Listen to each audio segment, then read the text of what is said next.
Boa noite, eu agradeço o convite e, ao mesmo tempo, eu devo já, de início, justificar a minha presença nesta mesa de ilustres professores de sociologia ou sociólogos.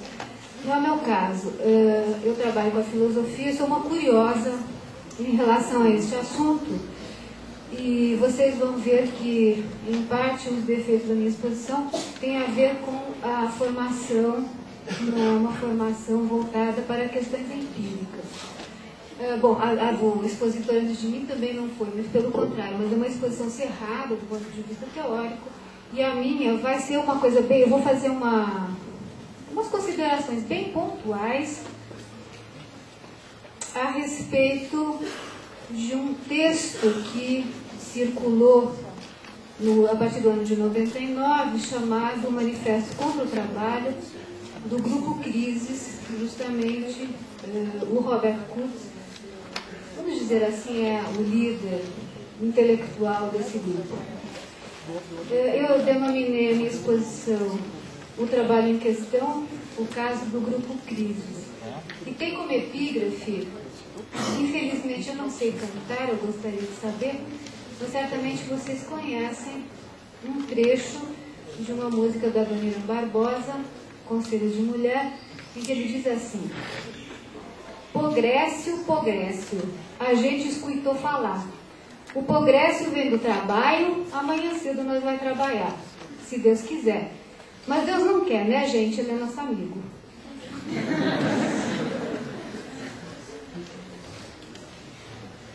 Bom, e para introduzir o meu assunto, já que eu falei da Adoniran, vou contar um caos. E o caos é muito engraçado, que é o seguinte: no ano passado, o professor Paulo Arantes, que é o editor da coleção Zero à Esquerda, da editora Vozes, ele me pediu para fazer uma revisão da tradução desse Manifesto contra o Trabalho, porque foi feita uma publicação caseira pelo Labur, Laboratório de Geografia lá da USP, e a tradução tinha alguns problemas e tal, e eu falei, tudo bem, eu faço, né? Porque ele queria publicar o livrinho na Zero à Esquerda, né? E aí também me pediu, aí a coisa já ficou mais complicada, me pediu para fazer uma orelha, justamente a mim que não sou especialista no assunto. Mas por que ele pediu isso para mim? Porque eu sempre manifestei uma admiração incondicional pelo manifesto, né? Coisa que não ocorre de forma nenhuma na maior parte das pessoas que leram e que conhecem o manifesto. Eu sempre disse, eu gosto muito desse texto, eu gosto muito por questões literárias, é um belíssimo texto literário. Era, enfim, a minha sensibilidade literária me levava a gostar do texto. Eu fiz a tal da orelha, mas aí o caos é o seguinte: então o Paulo Arantes quis mudar o nome do texto. Em vez de Manifesto contra o Trabalho, ele queria publicar com o seguinte título: A Honra Perdida do Trabalho, que é o nome de um antigo artigo do Robert Kurtz. E eles não gostaram, o pessoal do grupo não gostou, não concordou com a mudança do título, e a justificativa do Paulo era a seguinte: eu não quero publicar um texto chamado Manifesto contra o Trabalho num país como o Brasil, de tradição escravagista, em que o trabalho sempre foi visto como uma coisa desqualificadora, enfim, o trabalho era coisa de inferiores. Então ele achava que seria prestar um desserviço a uma coleção de esquerda publicar um manifesto desse tipo. Eles ficaram bravos, não concordaram, e também não concordaram com a minha orelha. Com a minha orelhinha. Não concordaram.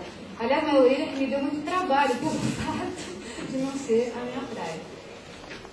E não concordaram por quê? Porque eu dizia na orelha que a crítica que eles faziam ao trabalho não era qualquer trabalho, mas era trabalho abstrato. Eu vou me permitir ler o trechinho em que eu falava isso, para vocês verem o jeito que era falar. Que fique claro, portanto, que a crítica é o trabalho abstrato, produtor de mercadorias, avesso do capital, e não as atividades necessárias à manutenção da vida, exercidas, por exemplo, na esfera doméstica. as quais a atividade da sociedade capitalista, que eles mostram como é uma sociedade patriarcal, né? Essas atividades, então, da esfera doméstica, por exemplo, foram paradoxalmente desvalorizadas como subalternas, apesar de essenciais à reprodução da vida. Desvalorizadas em relação ao trabalho oficial por não serem representáveis na forma monetária. Bom, era um trechinho que eu dizia lá na orelha.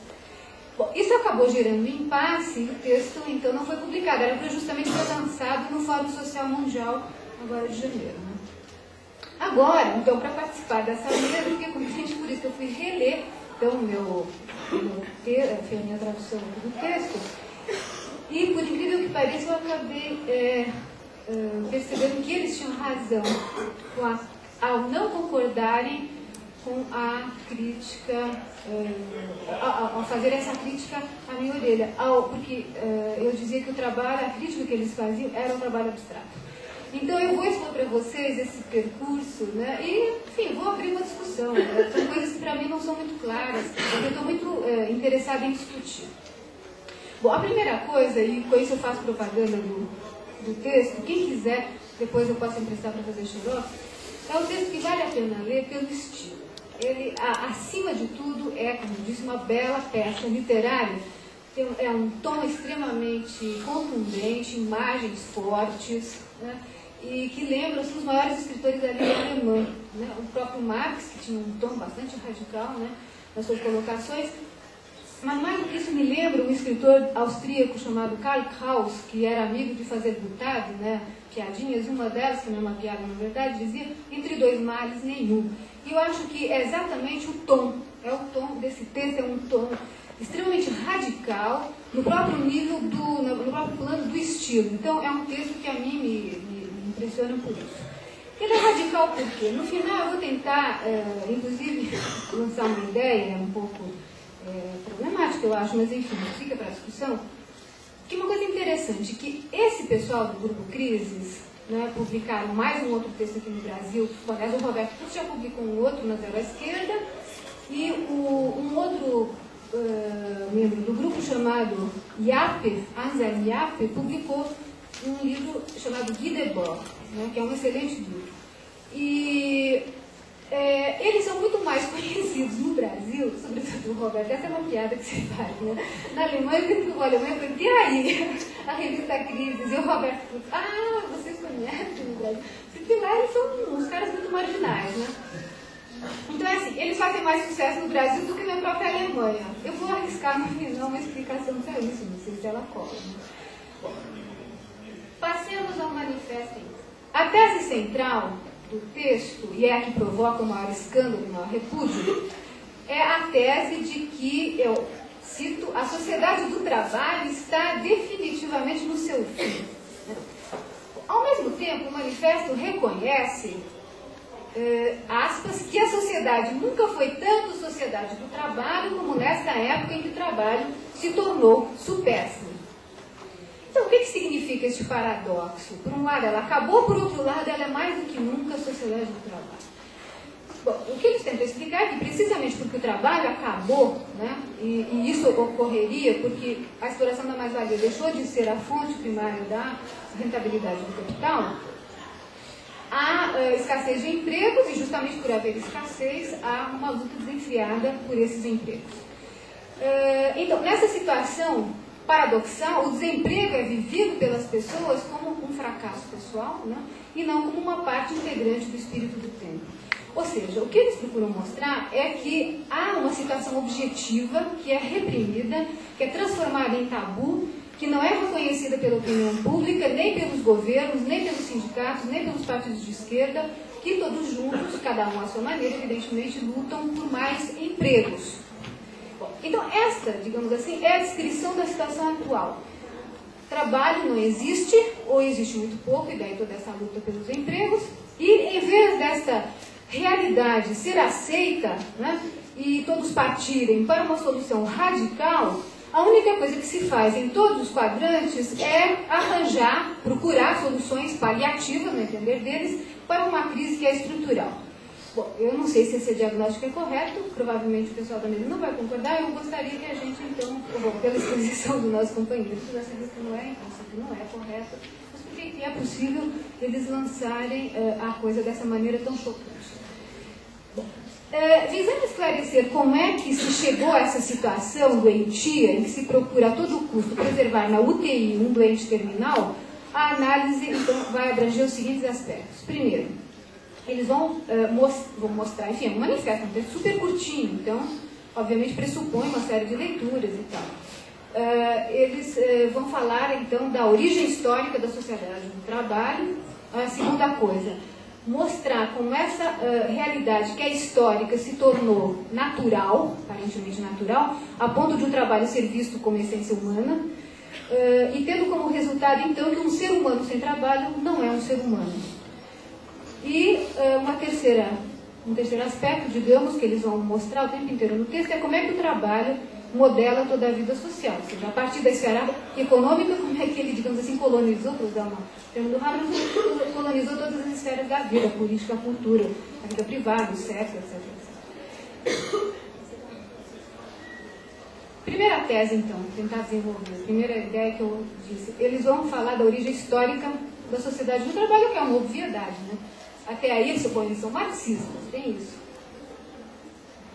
Mas eu não concordo, vou explicar que tipo de marxismo. Porque tem marxismos, né? Não marxismo.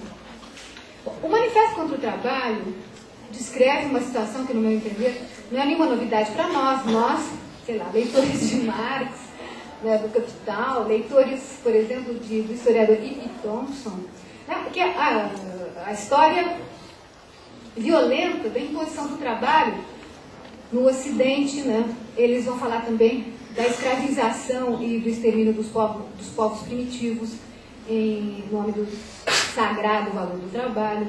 Então, o manifesto lembra que a aparente naturalidade do trabalho, tal como conhecido no Ocidente moderno, e, portanto, a aparente naturalidade, ou seja, a falsa naturalidade, e, portanto, a falsa naturalidade da sociedade produtora de mercadorias, como o Marx, e sei lá, eu lembro aqui a Rosa Luxemburgo, que eu conheço, como eles não cansaram de mostrar, como essa falsa naturalidade, de fato, resulta de um processo histórico sangrento que, numa verdadeira guerra civil, aniquilou as culturas pré-capitalistas e as culturas não capitalistas, onde, aliás, dizem eles, uma coisa que eu acho que a gente podia discutir depois, que eu acho muito interessante, é que o tempo de atividade gasto na produção era muito menor do que é hoje.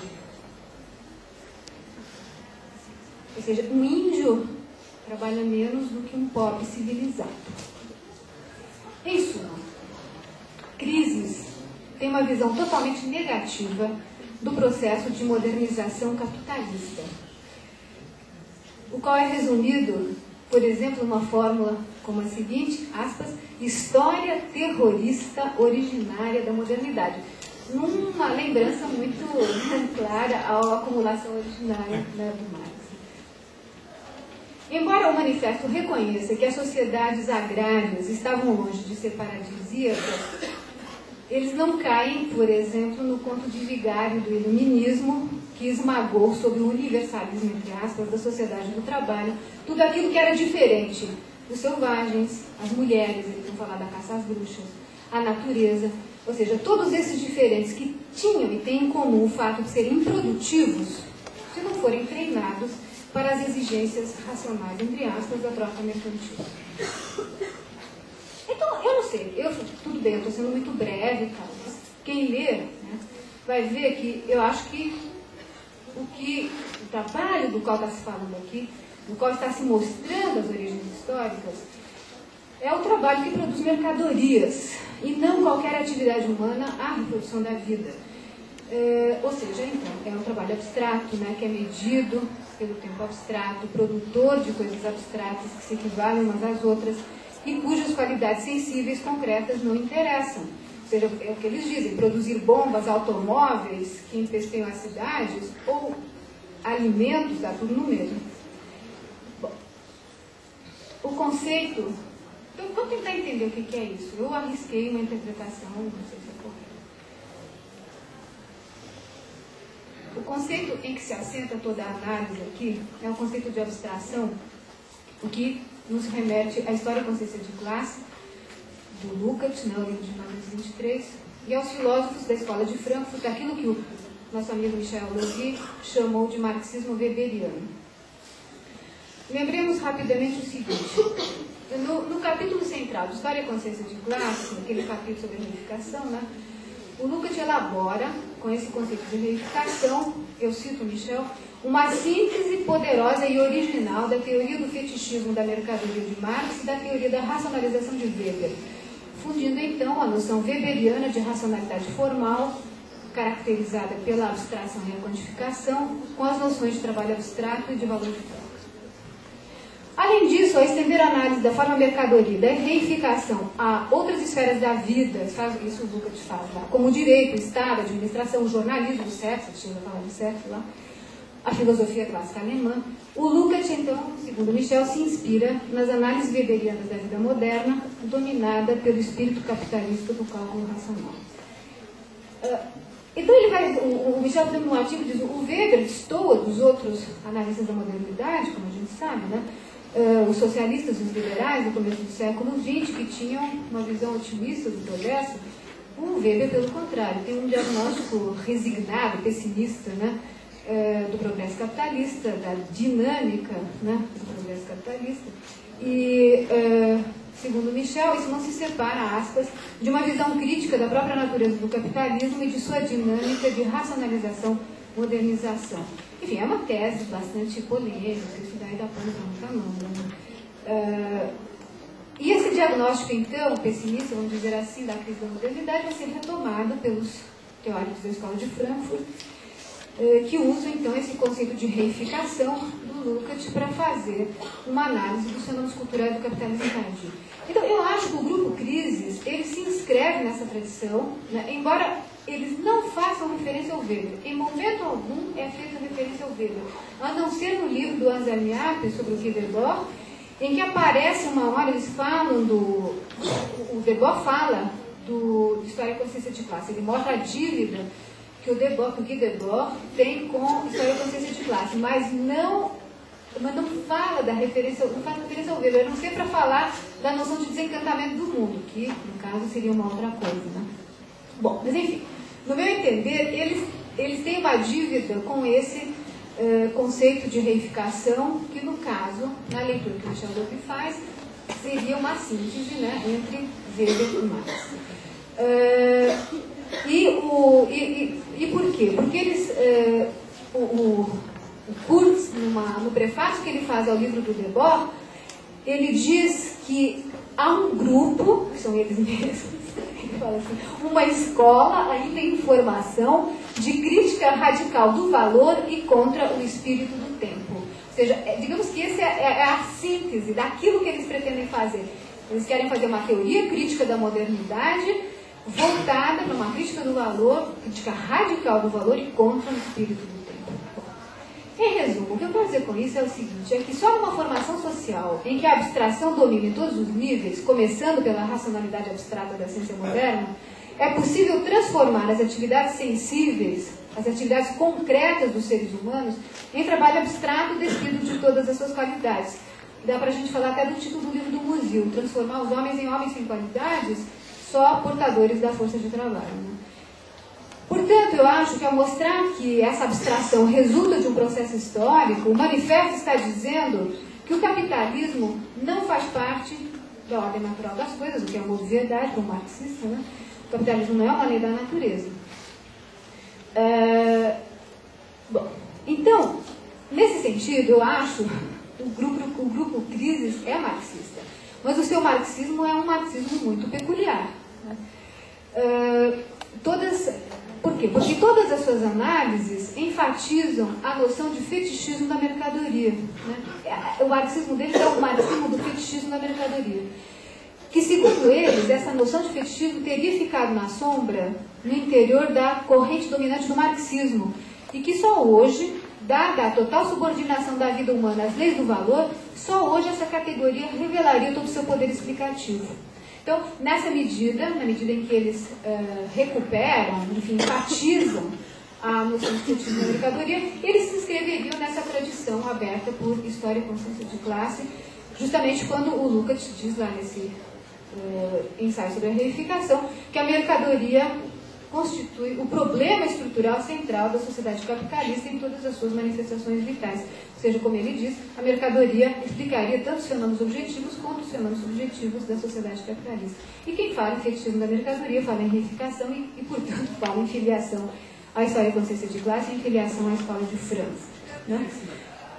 No diagnóstico do Manifesto contra o Trabalho, a sociedade produtora de mercadorias centrada no tempo e no trabalho abstratos é um moinho satânico que tritura todas as esferas da vida e todas as classes sociais em nome do fim em si mesmo absurdo da valorização do capital e do trabalho.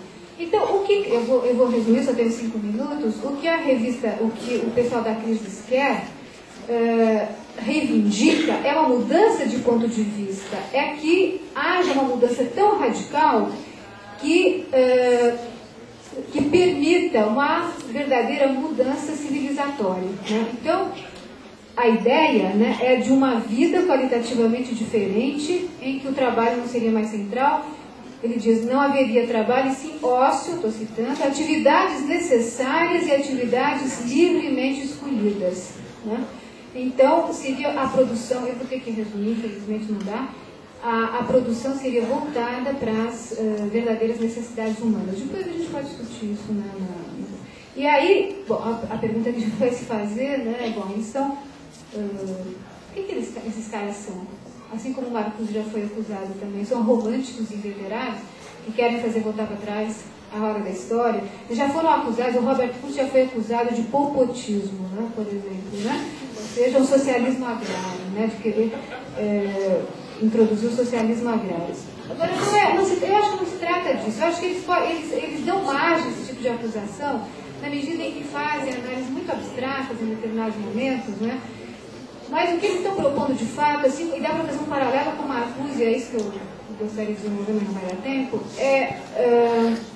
é justamente uma proposta de uma mudança radical, e que essa mudança implique também uma mudança da ciência e da técnica contemporâneas. Né? Ou seja, o que eles estão propondo, e a abstração das propostas deles é a mesma abstração da teoria crítica. Né? Ou seja, na hora em que, por exemplo, no final do texto, quando haveria, por exemplo, o leitor está esperando alguma coisa mais propositiva, né? O que eles acabam falando é em nome dos conselhos, é necessário...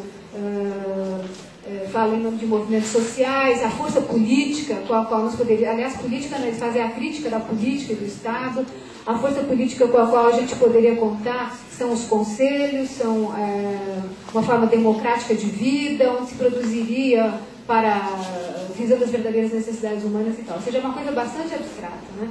Agora, por que eles fazem mais sucesso no Brasil do que na Alemanha? Isso fica para o debate, porque não vai dar tempo de falar agora que eu já esgotei o tempo.